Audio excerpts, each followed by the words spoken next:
The first item is questions to the First Minister, and the first question is from Jennifer Saunders. Diolch Llywyd. Will the First Minister make a statement on delivering a COVID-19 recovery plan for businesses? To assist business recovery from COVID-19, the Welsh Government has provided the most generous package of support anywhere in the United Kingdom. On Wednesday last, the Finance Minister announced our 100% business rate relief scheme, which supports over 70,000 businesses, will continue for the whole of the next financial year. Thank you. Our strong Prime Minister has provided much certainty and support for our businesses. Only last week, our UK Government extended CJRS size and the VAT reduced rate of 5% for the tourism and hospitality sectors. I am sure you will be enthusiastic to join with me and acknowledge that our UK Government's action has saved jobs and businesses in Wales, protecting nearly 400,000 livelihoods, supporting more than 100,000 self-employed people and backing over 50,000 businesses with loans. In fact, our Prime Minister has gone a step further than you, because whilst he has provided a roadmap out of lockdown for England, you continue to fail to deliver for Wales. Despite the concerns I raised with you in committee on the 11th of February about the need for clarity as to when hospitality might be opening, we have been left to focus on your tier system, which has completely collapsed, because it is noted that to be in level 3, there should be a confirmed case rate of more than 150 cases per 100,000. Last week, Wales recorded a rolling 7-day average of 57 and is already down now to 44. Do you agree with me that it is really, really awful what you are doing to businesses in Wales by refusing to provide a clear roadmap out of lockdown and not adhering to your own tier system? Thank you.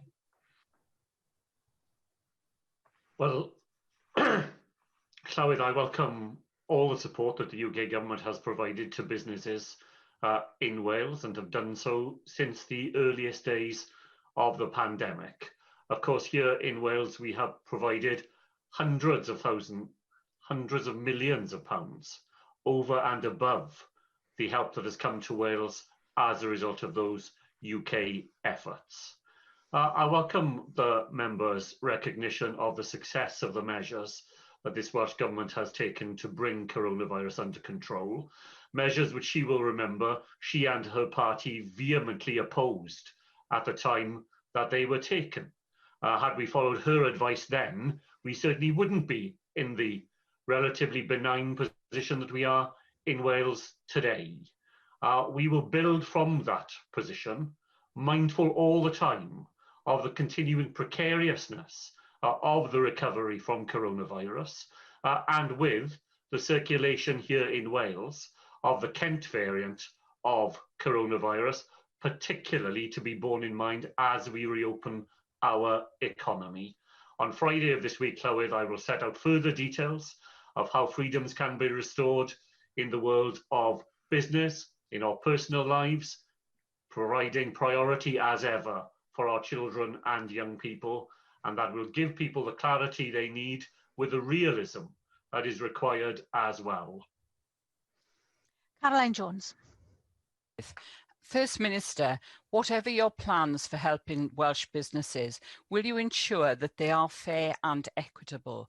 I've previously raised the plight of high street arcades, which your government refuses to help.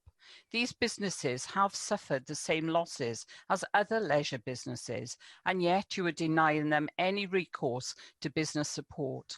Welsh Government will gladly collect their business rates, yet do not want to help these businesses stay afloat. Like other businesses in the leisure sector, their costs have continued to spiral, but as they remain closed, they have no income. Without support, these businesses could close permanently with the loss of many jobs. And these jobs are for their employees who will eventually bear the brunt of all of this. So their plight is now desperate. So will you please reconsider your position? Diolch. Well, Llywyd, it has been the aim of the Welsh Government throughout the pandemic to use the funding that we have to fill the gaps in the help that comes from the UK Government.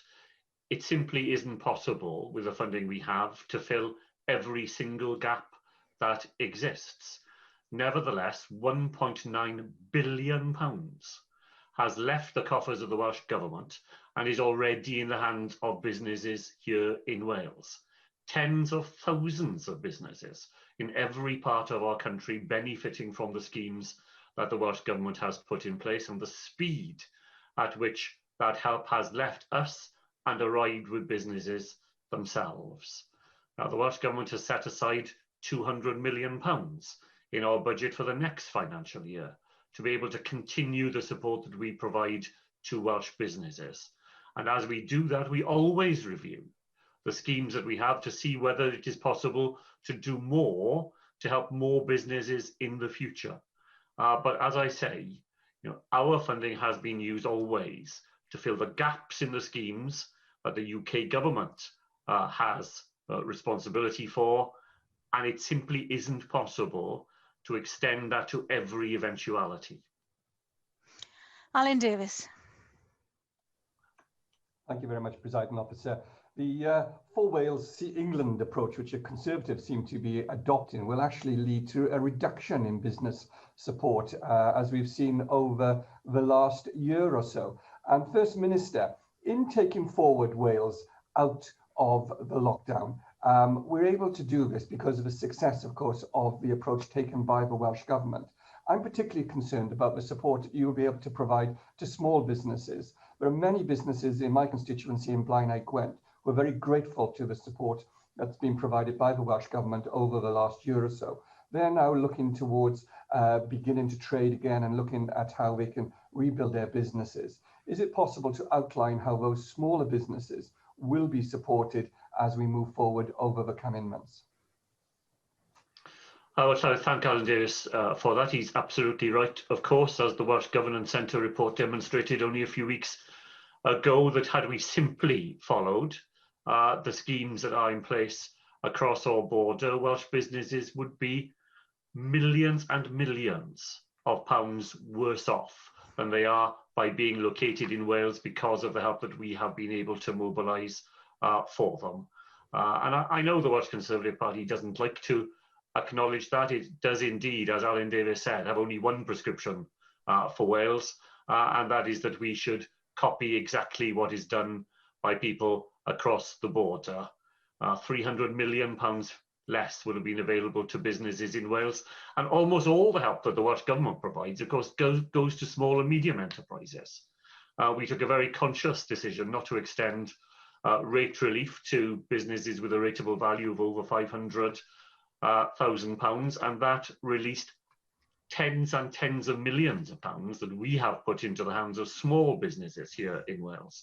I know that Alan Davies welcomed the extra £30 million that we announced for the sector-specific fund in leisure, tourism and hospitality only a couple of weeks ago. And the £200 million that we have in reserve that we will use next year will be targeted at those businesses that exist in every high street here in Wales. And they would absolutely, as my colleague Alan Davies says, they'd much rather be trading and they'd much rather be earning a living than waiting for the next cheque from the Welsh Government. But while the current pandemic persists, we will make sure that where they cannot trade, the Welsh Government will step in to assist them. Question 2, David Rees. Diolch, Llywydd. What is the Welsh Government doing to improve access to further and higher education for workers in Wales who might be looking to retrain? Thank the member for that question, Llywydd. The Welsh Government has invested £40 million in jobs and skills this year, supporting individuals seeking new or alternative employment or training. Our personal learning account programme helps employed people improve their skills or reskill in priority sectors, delivering learning flexibly around each individual's existing work and other commitments, and doing so through colleges right across Wales.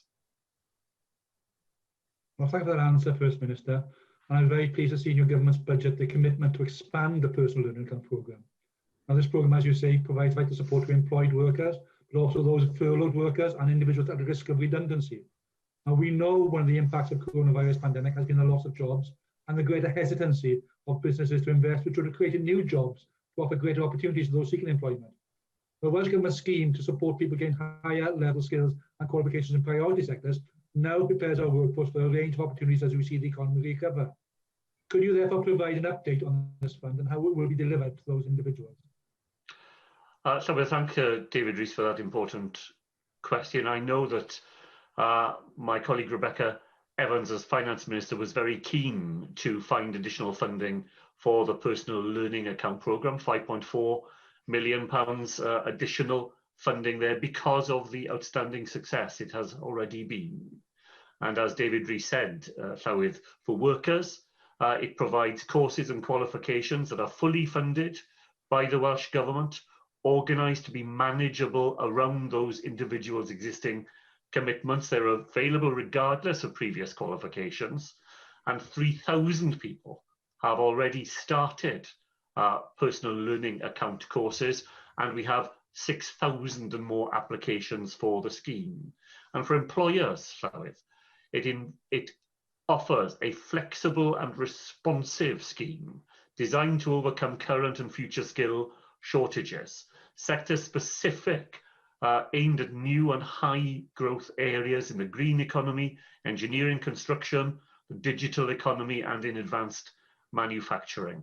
And in that way, as David Rees says, we will develop a pool of skilled and committed workers ready to take advantage of those new opportunities and attracting those new opportunities into parts of Wales, creating the jobs of the future.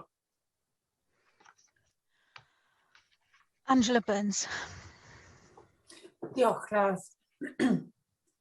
Even before the pandemic, First Minister, I'm sure you'll agree that the shape of the global economy was changing, which is why in recognition of this, the Welsh Conservatives, in addition to REACT, will introduce a second chance fund to help anyone of any age to pursue level 3 qualifications in college to help them move from the low pay, low skills trap up the career ladder, no matter where they started. And that's the thinking behind our plans for scaling up of degree apprenticeships as well. Do you not agree, though, that routes to excellence have narrowed under this Welsh Government? And instead of funneling everyone through master's degrees, we should be looking at aptitudes and attitudes to ensure more people in Wales get the skills they need to succeed personally and to believe that they play a valuable role in helping our country to prosper. Well, I agree with what the member says about the changing nature of the global economy and the need for government to go on investing in the skills that our workforce will need to face that future. I don't, of course, agree at all with what the member said about narrowing opportunities. Opportunities over the last 5 years have extended enormously because of the changes that we have made in higher education following the Diamond Review. We have record numbers of students in higher education in Wales, particularly opening up opportunities for people wanting to undertake part-time study on a level that is not replicated anywhere else in the United Kingdom. I'm glad to have the support of the Welsh Conservatives for the Welsh Government's degree apprenticeship programme. £20 million invested in this innovative programme during recent years, 200 employers involved in it, and 600 students.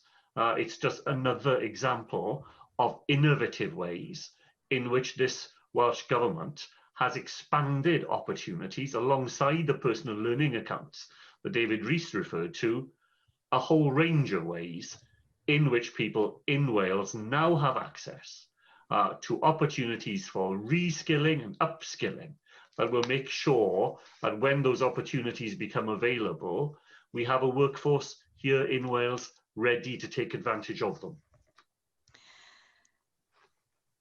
Cwestiynau nawr gan arweinwyr y pleidiau. Questions now from the party leaders. Leader of the Welsh Conservatives, Andrew Davies. Thank you, Presiding Officer. First Minister, what is your view of the situation involving Liberty Steel and its associated companies and its likely impact on jobs here in Wales? Well, so I'm not going to speculate on the future of Liberty Steel, a very important company here in Wales and one which the Welsh Government has supported in the past.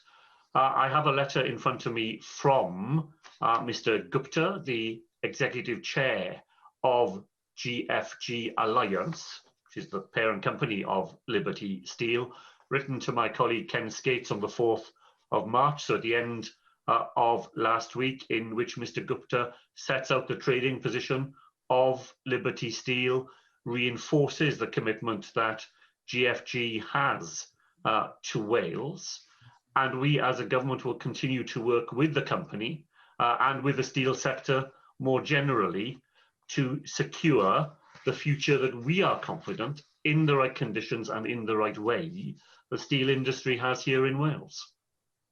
I agree with you, First Minister. Liberty Steel is an important player here in Wales, and that's the reason for the question. It's important to understand what financial support has been made available to Liberty Steel in the past, and has any additional support, given that you've alluded to a letter being delivered from the company to the Economy Minister, being requested by the company to secure its operations in Wales. Can you inform us, is there an offer on the table at the moment from Welsh Government to support Liberty Steel's operations or associated companies here in Wales?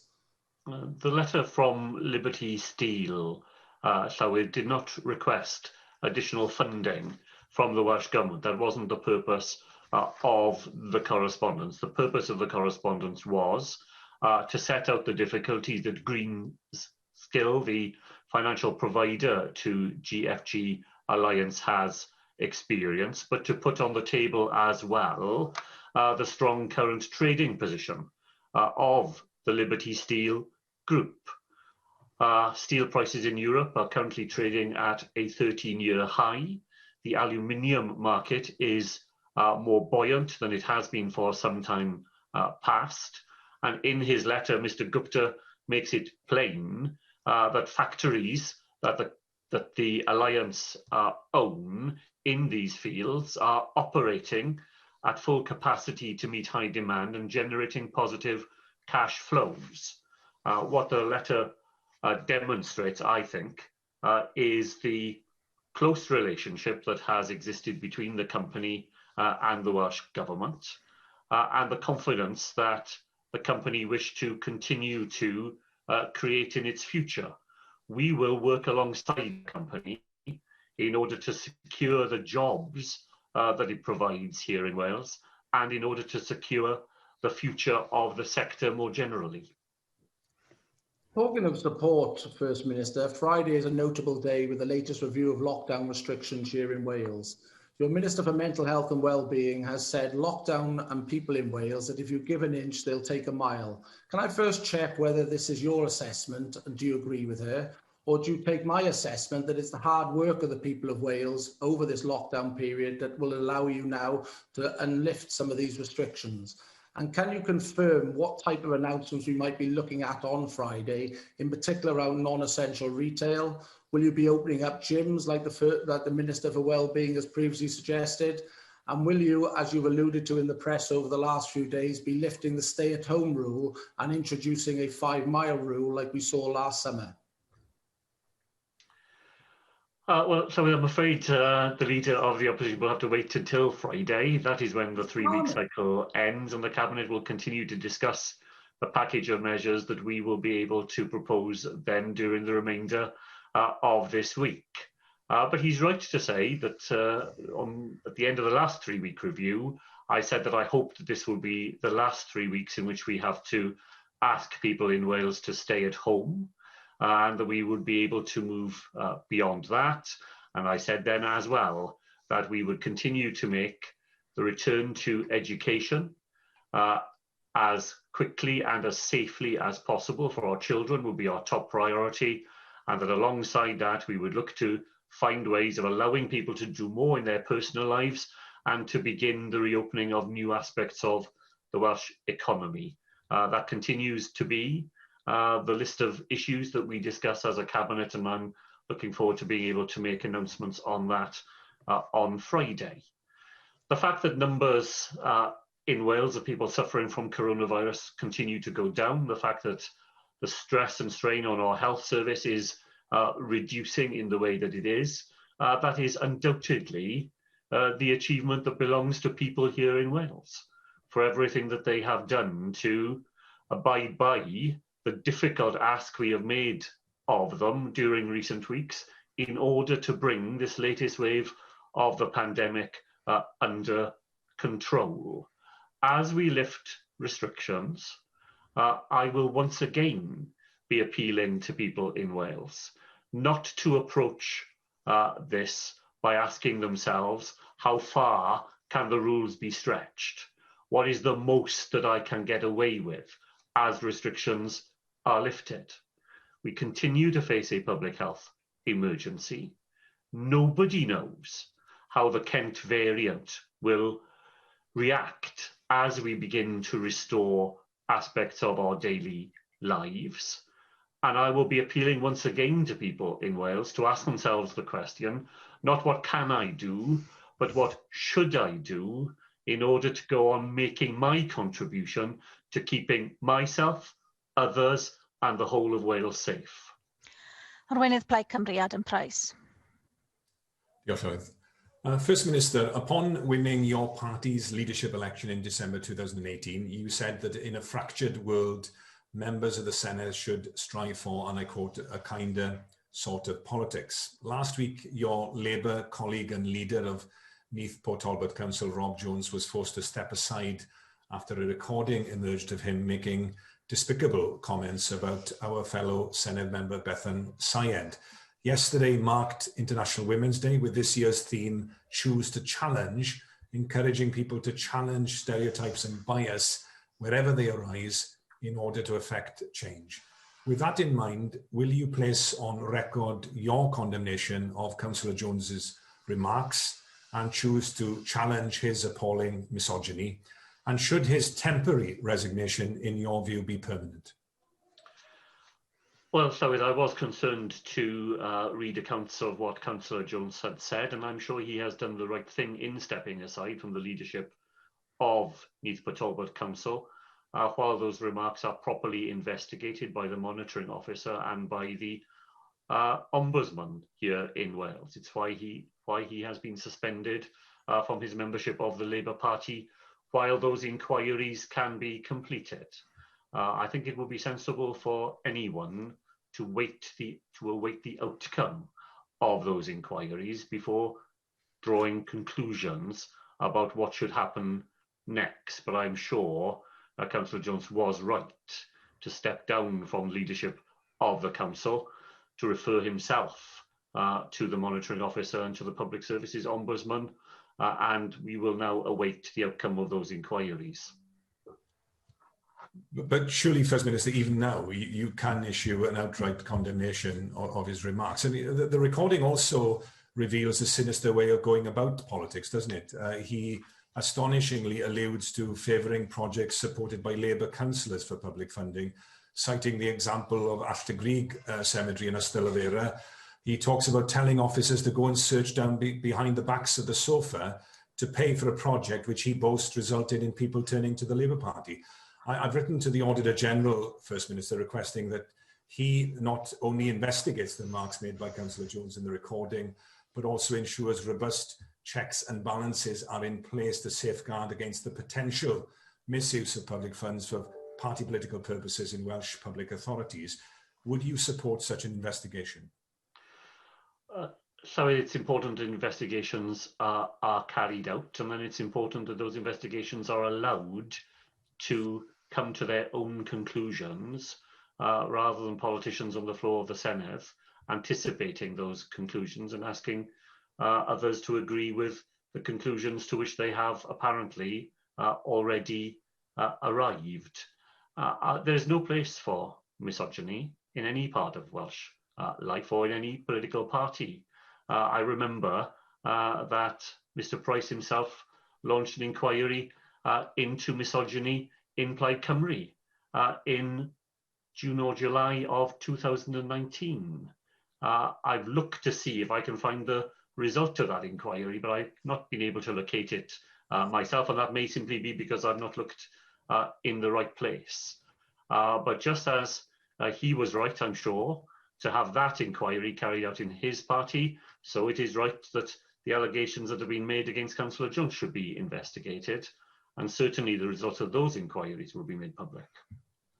I mean, I just ask him finally, could you admit that the words used by Councillor Jones to describe Bethan Syed are absolutely appalling, and you have all the information, surely, that anyone needs to make that statement now. In last week's budget, the UK government faced fierce criticism for the way in which its so-called levelling up fund favoured Conservative constituencies. In the first tranche of funding, 39 of the 45 areas due to receive support are represented by Conservative MPs. As my colleague Liz Saville-Roberts put it, our public money is being snatched by the budget of Tory bungs. The revelations which have come to light as part of the Neath Port Talbot saga have worrying echoes of this, First Minister. Are you confident that the case of Neath Port Talbot is not just the tip of the iceberg, and that Wales doesn't have its own problem of cash for colleagues on Labour's watch?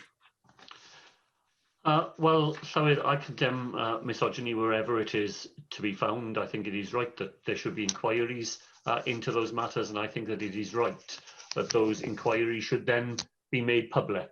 That will happen in the case of Councillor Jones, and I think that applies as much to his party as it does to mine. Trying to deduce a generalised smear from one incident to what happens right across Wales does not seem to me to be a sensible or proportionate way of responding to that. I took the precaution, thinking that this might be raised this afternoon, to look at the record of the Welsh Government in the way that we use funds right across Wales. And let me just give him a few results of that. I'll focus slowly for time just on one. So the 21st Century Schools programme, a major government programme, providing schools and colleges fit for the 21st century. 25 schools in Plaid Cymru controlled Carmarthenshire, 11 schools in independent controlled Pembrokeshire, 9 schools in Plaid Cymru controlled Ceredigion, 18 in Plaid Cymru controlled Gwynedd, 14 in Plaid Cymru controlled Ynys Môn, 14 in Conservative controlled Conwy. The record of the Welsh Government stands up to examination in every scheme that we have, and there is no possible implication that could be drawn for the way in which funds are used by this Welsh Government on party political lines. We do so always on open, transparent and needs-based criteria. That is the right and proper way. The Levelling Up Fund, to which Adam Price referred, is the opposite of that. That will now be in the hands of the Secretary of State in the Communities, Local Government and Housing Department of the UK Government, a department that knows very little of Wales, and there's no one here to assist them to find out more. I remember what the Public Accounts Committee of the House of Commons said about the Secretary of State when he awarded Towns funding to 60 out of 61 constituencies in England, which were either Conservative marginals or on the list of seats that the Conservative Party hoped to win at an election. That is a very worrying precedent, and one very different to the way in which this Welsh Labour government goes about using public funds in Wales. Question 3, John Griffiths. What further steps will the Welsh Government take to fully realise the economic potential of Newport? Thanks, John Griffiths, for that question. So the Welsh Government continues to work closely with the local authority and others in Newport to support initiatives which promote economic potential in the city, from the Market Arcade development to the Chartist Tower refurbishment and the visitor facilities at Newport's landmark Transporter Bridge. Diolch yn fawr, First Minister. The steel industry remains a very important part of Newport's economy. Tata Steel at Llanwern, for example, and also, of course, Liberty Steel at Uskmouth. We know, First Minister, that if the UK as a whole is going to have the sort of industrial future it deserves, steel must play an important part in that as a strategic sector. And we also know that organisations like Liberty Steel are taking forward green and sustainable steel policies that will enable that strong future for the steel industry. As was mentioned earlier in these questions, First Minister, there is a current financing difficulty for Liberty Steel. Greensill Capital has gone into administration, and they were Liberty Steel's main financial backers. So there's a need now for refinancing, which the company is taking forward. And there was a meeting with the unions to discuss matters this morning. First Minister, as far as Welsh Government is concerned, are you able to assure me that Welsh Government will stay in very close communication with the company, with the trades unions, and indeed with UK Government to make sure that this plant in Newport has a strong future? It is performing strongly, it is sustainable, and it's part of that strong steel sector that we want to see continuing in Wales. Well, I completely agree with John Griffiths on the importance of the steel sector, a strategic sector, a sector that has needed greater help from the UK government than it has received during the pandemic. I was glad that there was a meeting of the Steel Council on Friday of last week. I mean, far too long a gap between the last meeting of the council and this one, but it was well attended by Ken Skates on behalf of the Welsh Government and representatives from the Scottish Government and Northern Ireland, as well as the UK Government, the trades unions and others. So it's good that the Steel Council is meeting again. The Welsh Government will play a full part in the council. We will make the case for steelmaking here in Wales, including the developments, as John Griffiths said, that have been very important in Newport. The innovative work that Liberty Steel has undertaken, the plans that Tata Steel, I know, are very keen to continue to discuss with the UK government in order to secure a long-term and green future for that industry as well. And the Welsh Government will do everything we can, as we always have, to support the steel industry and call on other partners with other parts to play to make sure that they are equally engaged. Nick Ramsey. And can I concur completely with the sentiments just expressed in terms of the need of providing a sustainable steel industry across Wales. Can I widen this out into the fortunes of the wider Newport economy and South East Wales economy? And the Monmouthshire economy, I should say, both of which are dependent on a modern, sustainable transport infrastructure. I wonder if you could update us on the development of the South Wales Metro, where we are with that, and specifically whether the potential for a metro hub at the Celtic Manor, which I have raised before with the Economy and Transport Minister, has been discussed with relevant stakeholders. A hub at that point within the metro system would provide the missing link between Newport railway station and towns in my constituency, such as Monmouth, which after 6 o'clock are very much cut off from the Newport transport infrastructure. So I wonder if you could update us on the development of the metro. So I thank Nick Ramsey for that question. And despite the challenges which the pandemic period has thrown up, the Welsh Government's plans for the South Wales Metro remain there, remain funded, and remain as ambitious as they have always been. I will ask my colleague Ken Skates to update the member on the specific issue of the Celtic Manor connection to the metro.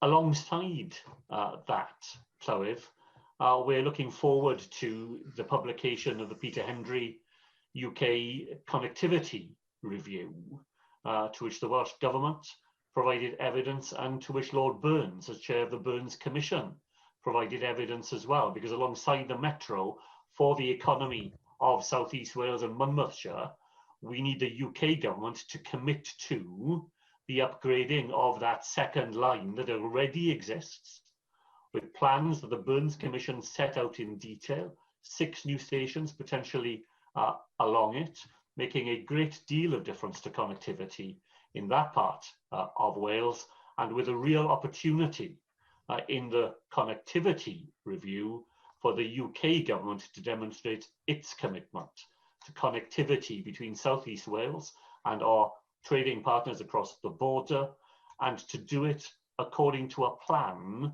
that has already been drawn up and very convincingly articulated.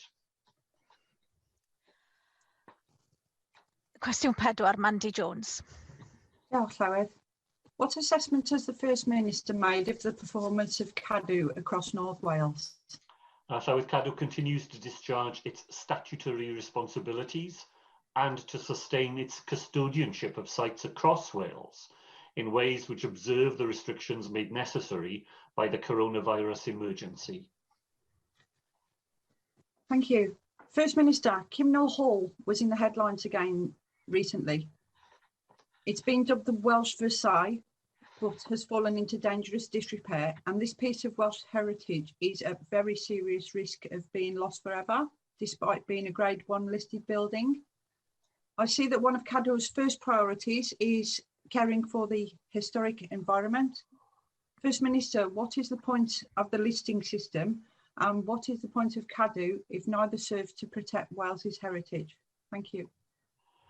So I thank Mandy Jones for that, and I share her concerns about Kinmel Hall and the reports of the deterioration in the state of the building that I and she will have read in reports. The position, though, is this, isn't it? You know, Kinmel Hall is a privately owned facility. It's not in public ownership. Cadw has discharged its responsibility, which is to list the building. After that, it is for the local authority. It's the local authorities that has the responsibility to make sure that the building is maintained in a state that matches the listing that Cadw has awarded to it. And the local authority has the power to issue statutory repairs and urgent works notices. Now, I understand that while the current owners in the past have been reluctant to recognise the need for action to address the state of the building, that in more recent times there has been a greater appetite on their part to take the steps that are necessary, and that Conway County Borough Council is in discussions with them to make sure that those steps are undertaken. Cadw remains involved, but in a supporting role to the local planning authority, providing them with options that are available in protecting the building, I beg your pardon, but it is not Cadw's responsibility, once the listing has been carried out, to make sure that the building is kept in a proper state of repair. That is the responsibility of the owners, and where the owners are in default of that responsibility, for the local authority to step up and make sure that the actions that ought to be taken are taken. Darren Miller. First Minister, I've listened very carefully to your answer in respect of Kinmel Hall, which, as you will be aware, is in my constituency. It is a very precious building. It's a very important part of our national heritage as a nation. And of course, the Welsh Government does have the ability to be able to step in, acquire this building, and to make sure that it is protected for future generations. As you will know, Cadw do not only work with local authorities and list buildings, they actually do act as custodian for many important historical buildings across Wales. So my constituents would like to see the Welsh Government and Cadw working with both the local authority and the current owners, but where those current owners do not have the appetite or the resources to protect this building for future generations, can I ask, will the Welsh Government consider stepping in, acquiring this building as part of our national heritage? It is Wales's largest country home. It is known as the Versailles of Wales, and it does deserve that extra level of protection that other buildings that might be in a similar dilapidated state don't require. So can you step in if the need arises.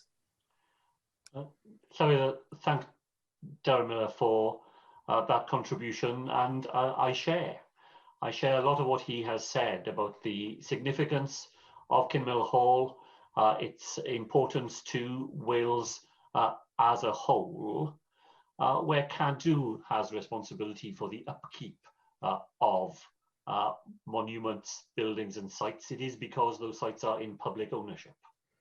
And Kinmel Hall is not in public ownership. It has private owners. And as far as I am aware, those owners have never shown an appetite for the building to be taken out of their ownership and acquired by the government on behalf of the Welsh population more generally. It would be a very big step, wouldn't it, for the government to compulsorily remove a building from private ownership. And that would not be my preferred course of action. If there is an appetite on the part of the owners for a different ownership model in future, then of course the Welsh Government would be part of that conversation. We're not the only possibility there, of course. I know Darren Miller would be very aware of the National Trust's operation here in Wales, and there are a number of ways in which privately owned buildings can make their way into wider forms of ownership with different levels of custodianship for the future. Cwestiwn 5 yw Ranka Davies. Diolch, Llywydd. Will the First Minister make a statement on the use of unallocated funding included in last year's annual budget?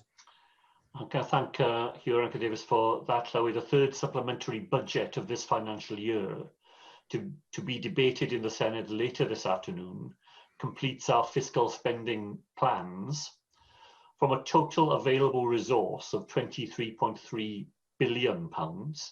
99.6% of that funding has been committed by the Welsh Government as set out in the third supplementary budget.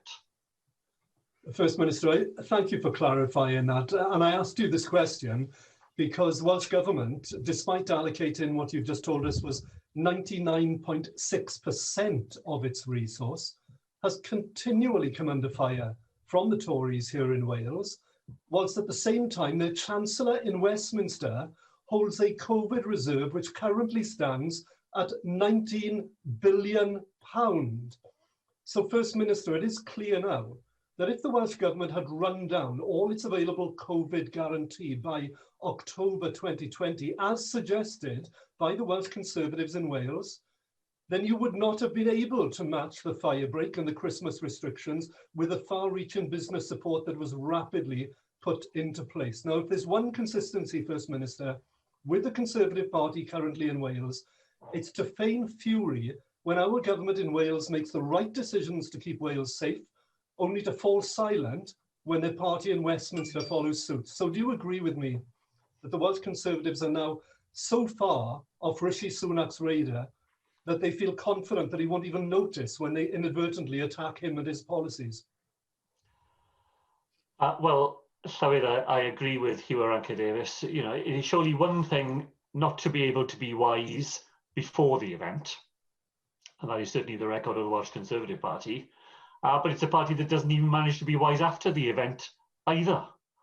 Had we taken that party's advice back in October, then of course Hugh Ranka Davies is right. We would not have been in a position at all to support Welsh businesses in the way that we have during the remainder of the current financial year. Back in October, we had spent 2/3 of our budget at the 2/3 point of this financial year. We had spent 3/4 of our budget when we were 3/4 of the way through the financial year.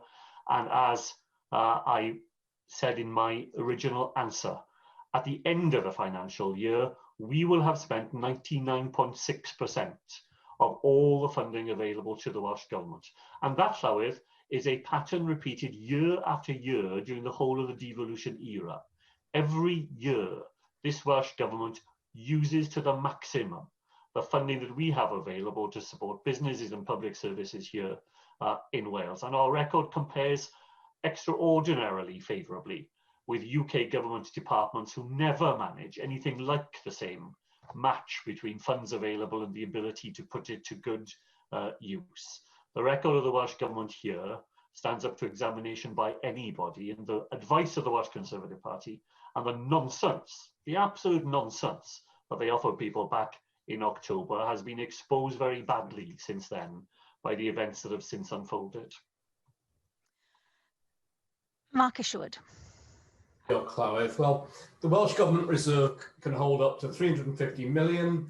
On April the 1st, 2020, the balance was at 335.9 million. 3 weeks ago, the Welsh Government and UK Government agreed additional flexibility beyond the Wales Reserve going into 2021-22, enabling the Welsh Government to carry over any unallocated element of the extra £650 million provided by the UK Government into the 2021-22 financial year on top of the existing provision to transfer funding between years. This financial year, the Welsh Government is carrying forward around 660.2 million of extra 2020-21 funding to 21-22. The Finance Committee has recommended the Welsh Government publish an out-term report for 2020-21 with a similar level of detail to that for 2019-20.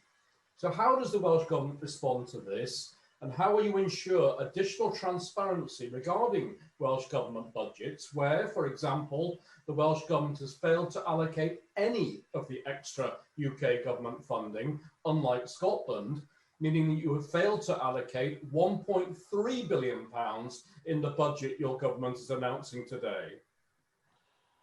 Well, Llywyd, I don't think this government will need any lessons from the member on additional transparency. This is the third supplementary budget that we have laid during this financial year. It sets out in absolute detail all the way in which funding that is available to the Welsh Government has been used. His government in Westminster did not publish a single supplementary budget, and it was only when, very late in the year, many weeks later than they promised, when the estimates were produced, that the additional funding was provided, and sensibly at last, the Treasury agreed that it was too late in the financial year for that money to be sensibly used and that it could be carried forward into the next financial year. That is exactly, therefore, what my colleague Rebecca Evans proposes to do. We have reported faithfully and regularly on every spending decision that we have made to the Senedd, quite unlike the performance of his party at the UK level. Of course, we will publish an outturn report. That happens every year as a matter of course. We have to report on the final outcome of our budget, and we will do exactly that. It's a great disappointment to me that the Chancellor refused and continues to refuse to allow us any additional flexibility with our own money, Llywyd. That is what we have asked for when it comes to the Welsh Reserve. We haven't asked for a single extra penny from the Chancellor. We've simply asked that the money that we have as a government can be managed by us in a way that would maximise the value of that public money at the end of the financial year. Instead, we continue to be treated by the UK government as though we were simply another government department, rather than a government and a Senedd in our own right. I think that is just another example of the way the UK government continues to refuse to recognise the realities of the United Kingdom 20 years into devolution. Cwestiwn 6, Lynn Neagle.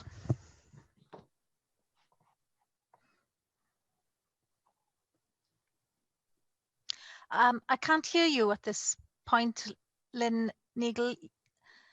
I can see that you're unmuted, but are you hard muted on your? Shall I try again? Yes, better? yes, yeah, second time around, it's much better. Thank you. What steps will the First Minister take to ensure that the well-being of children and young people is prioritised when considering the easing of lockdown restrictions? So can I thank Lynn Neagle for that question and for her persistent interest and support for this whole area. Our priority when when easing restrictions is to get as many children and young people back as possible, as safely as possible, back into face-to-face education. As conditions improve, we will explore how supervised outdoor activities can also resume for children in Wales.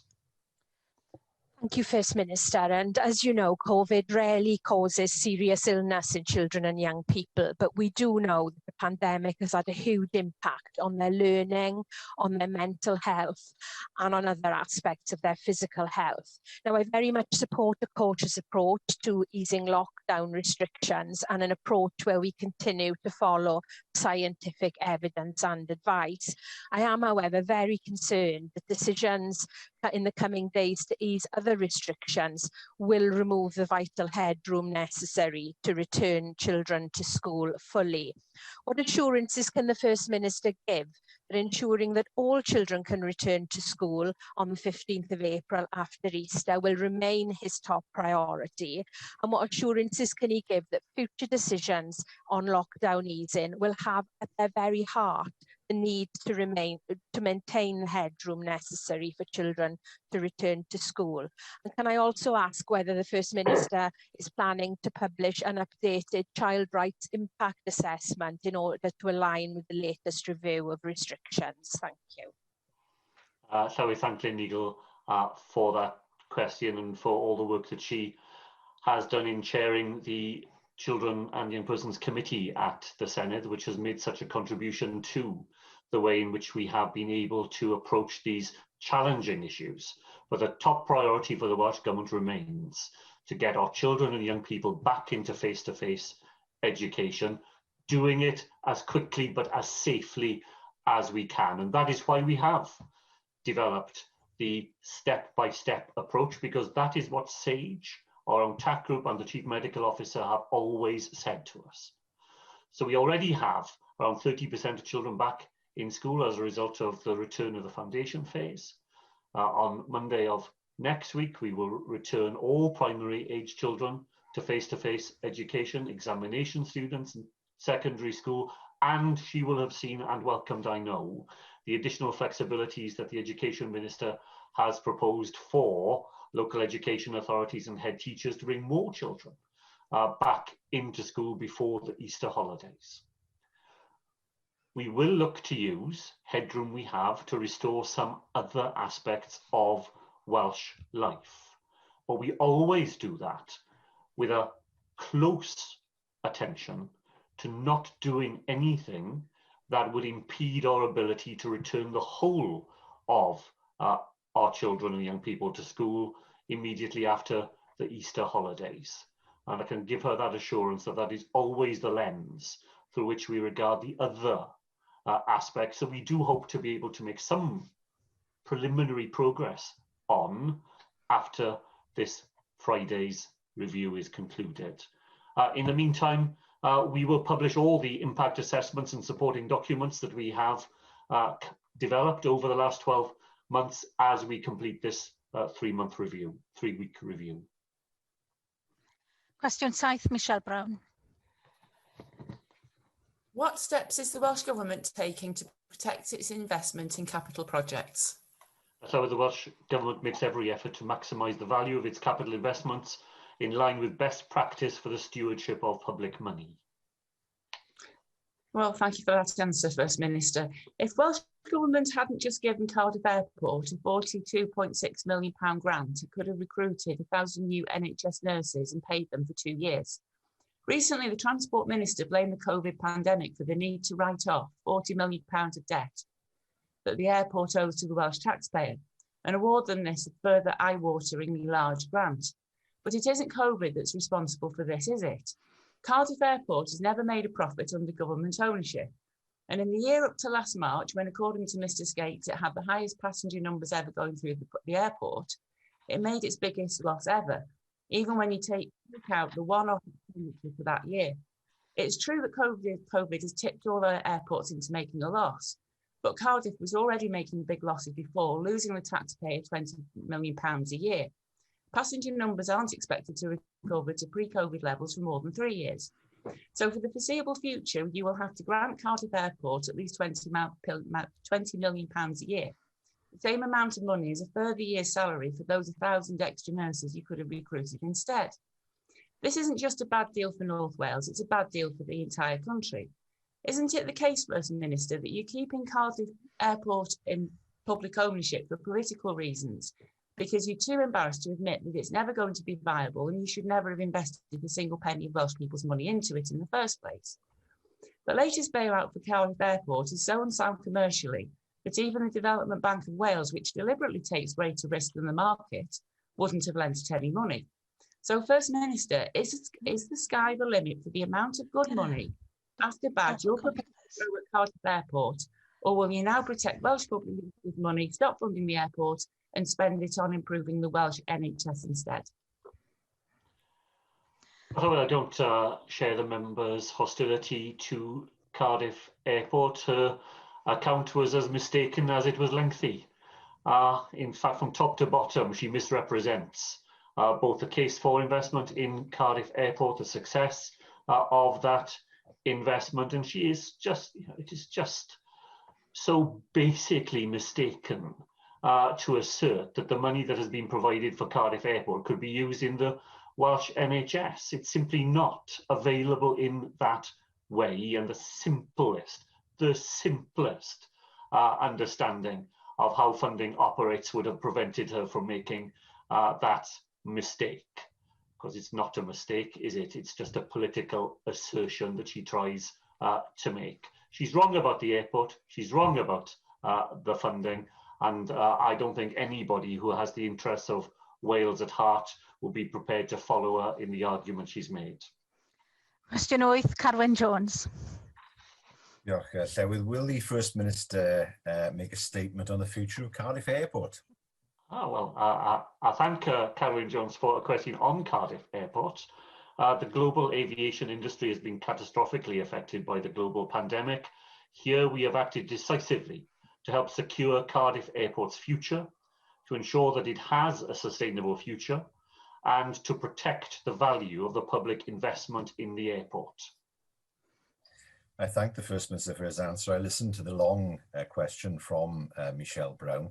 Truth is, of course, that more than 5,000 jobs are dependent on Cardiff Airport, and Anglesey Airport's existence is dependent on Cardiff Airport. But for Michelle Brown, these jobs are in the wrong part of Wales to be important, and that is the impression that I got. Cardiff Airport was doing very well indeed until the COVID outbreak. But help me with this, if you would, First Minister. The Welsh Conservatives, through their government in London, has provided help to airports in England, but they condemn our Welsh Government because it has provided help to our airports in Wales. Can you help me as to why they hold those double standards, or is it because they're deep within the psyche of the Conservative Party, woven into their DNA, together with their fellow travellers like Michelle Brown, there is a strong desire to see Wales fail?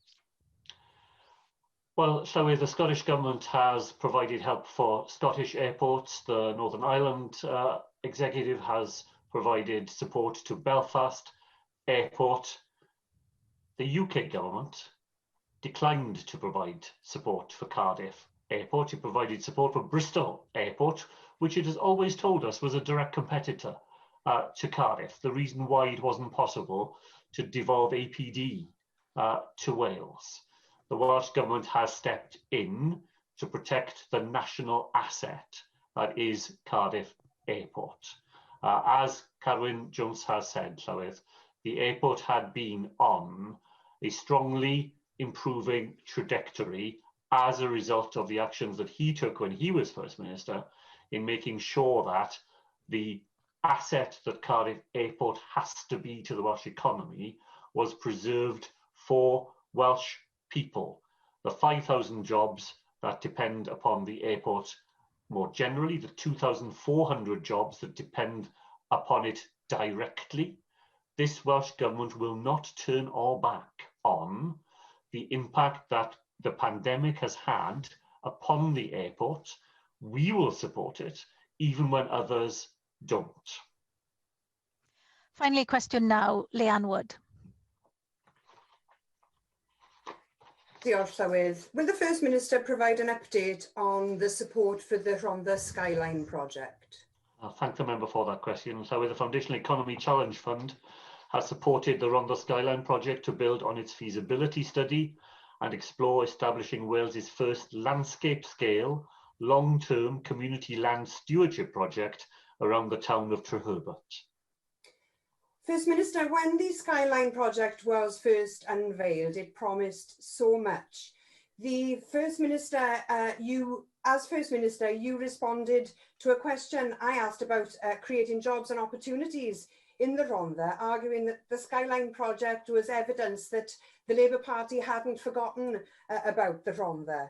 In October 2019, you said that you would be prepared to, and I quote, do whatever we can to help this very exciting project come to fruition. Well, the project has been diluted from the community having control over a mooted 650 hectares to now just 80 hectares by your government body, Natural Resources Wales. And if this isn't disappointing enough, even this watered down modest project has now been rejected out of hand due to NRW Welsh Government technical internal issues. Similar schemes are run successfully in many countries around the world. There are more than 200 landowning communities in Scotland doing exactly what the Skyline project wants to do. Yet it seems that a model of community economic control of public forestry land cannot get off the ground properly here in Wales. Why is the Labour-run Welsh Government unable to do this? Can you tell us what's gone wrong with this project? Well, Sawyd, I'm disappointed to find the member so keen to pronounce the end of the project. I met with senior officials on all of this yesterday morning. I can assure her that the discussions are not at an end. Discussions are taking place between NRW and the project. Those discussions do have to take into account the advice that NRW has had from the Wales Audit Office. She wouldn't expect them to do anything less. There is a further meeting planned today between NRW and the project. I think she's premature, Llywydd, and I think it doesn't help to rush to a conclusion in the way that she has. I visited the Skyline project, was very impressed by the people I met and the plans that they had. I'm very glad that the Welsh Government has provided £95,000 through the Foundational Economy Challenge Fund to support the project. And I am optimistic that the discussions that continue between the project and NRW will find a way of realising the economic and social benefits that the project offers to people in that part of the Rhondda. The minister responsible, Lesley Griffiths, wrote to NRW in December, telling them that she wanted a future for the project that did exactly that, that allowed the full economic and social benefits that it offers to be realised. And I want those discussions to continue on that basis. Diolch i'r Prif Weinidog.